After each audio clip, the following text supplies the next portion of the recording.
பணித்துளிகள் பிப்ரவரி 23, 2026. இன்றைய தியானத்திற்கான தலைப்பு இயற்கையின் தாளங்கள், அதாவது ரிதம். தியான வசனம் பிரசங்கி 3:1. ஒவ்வொன்றுக்கும் ஒரு காலம் உண்டு. வானத்தின் கீழ் இருக்கிற ஒவ்வொரு காரியத்துக்கும் ஒவ்வொரு சமயம் உண்டு.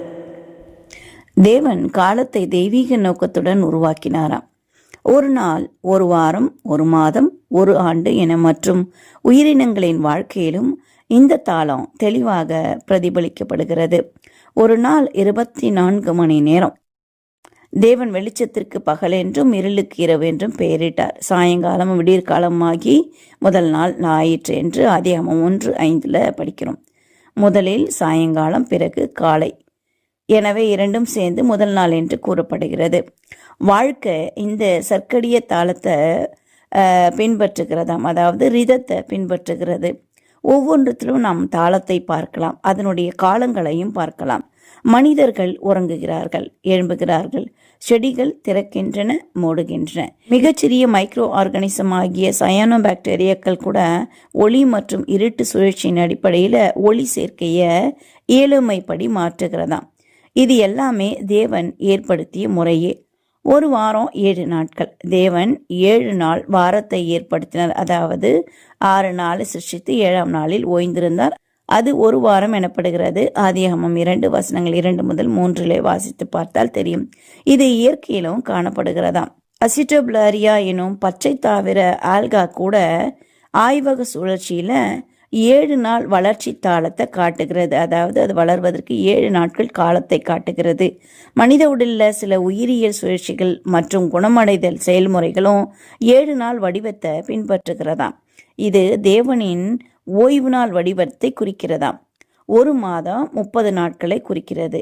வேத மாதங்கள் போலவே கடல் உயிரினங்களில் பல மீன்கள் மற்றும் ஆய்சர், அதாவது சிற்பிகள் போன்றவை தங்கள் இனப்பெருக்கத்தை சந்திர சுழற்சி அடிப்படையில் ஒத்திசைக்கின்றன.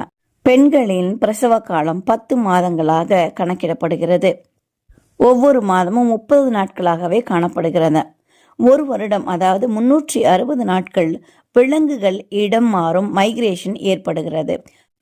மரங்கள் மற்றும் செடிகள் மலர்தல் வருடத்துக்கு ஒரு முறை ஏற்படுகிற ஒரு சுழற்சி.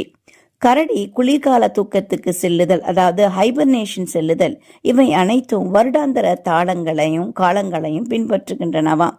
நம்முடைய இருதய துடிப்பு அது நொடிகளில் கணக்கிடப்படுகிறது. இவை அனைத்தையும் ஆதியாகமம் மற்றும் வெளிப்படுத்தல் புத்தகத்தில் காணப்படும் 360 நாள் தீர்க்க தரிசன ஆண்டை, அதாவது ப்ராஃபட்டிக் இயரை பிரதிபலிக்கின்றன. இந்த இயற்கையின் தாளங்களும் காலங்களும் தேவனுடைய வார்த்தை தெய்வீகமான உண்மையே அல்லாமல் விஞ்ஞான அடிப்படை என்பதையும் வெளிப்படுத்துகின்றன. அதாவது விஞ்ஞான அடிப்படையில் அதை கண்டுபிடித்திருக்கின்றனர். அவரது தெய்வீக நேர நிர்ணயம் இந்த உலகத்திலும் நம்முடைய உடலிலும் உட்புதிந்துள்ளது. அது தேவன் இயற்கையாகவே படைத்துள்ளார். எனவே இவர்கள் காலங்களோடும் தாளங்களோடும் ஏற்படுகின்றன.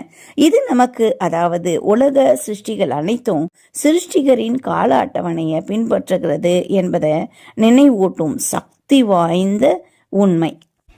இந்த சக்தி வாய்ந்த உண்மையை நம்புவோமானால் நிச்சயமாய் சத்தியமான தேவனையும் நாம் நம்புவோம். அவர் ஞானமுள்ளவர். இந்த உலகத்தை ஞானத்தினால் உண்டாக்கினார்.